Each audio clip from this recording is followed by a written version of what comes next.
How do you plead, sir?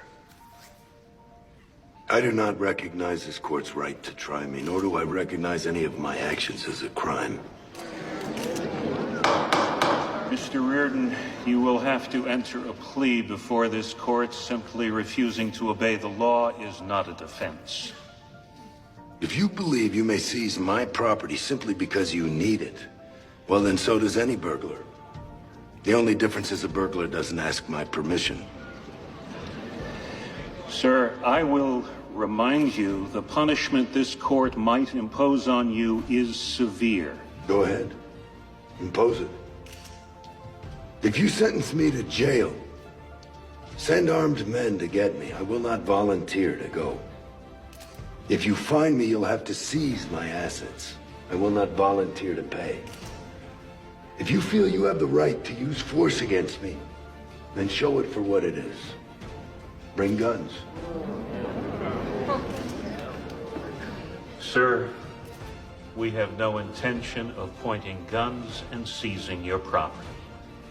Then why are we here? Mr. Reardon, you are misrepresenting the letter and the intent of the Fair Share Law. It is based on the highest principle, the principle of the public good. As defined by those who would dictate and regulate our behavior in our homes and our businesses, stealing their power from our liberty.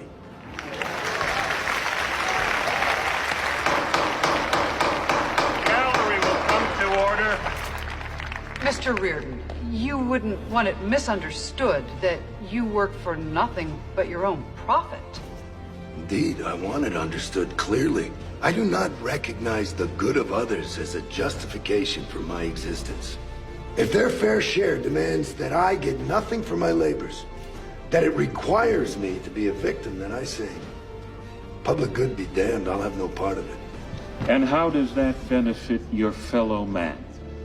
I do not owe you an answer, but I could tell you in 100 ways.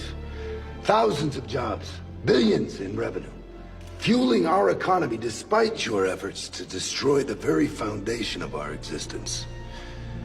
And I believe most of my fellow men would say the same, if they had a voice.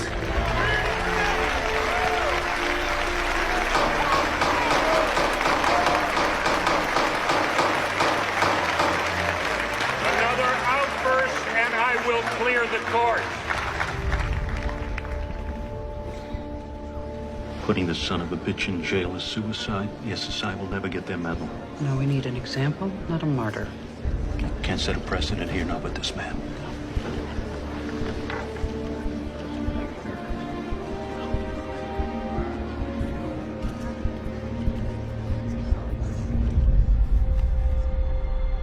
Mr. Reardon, on your behalf, the court has entered a plea of no contest, and this panel has found you guilty.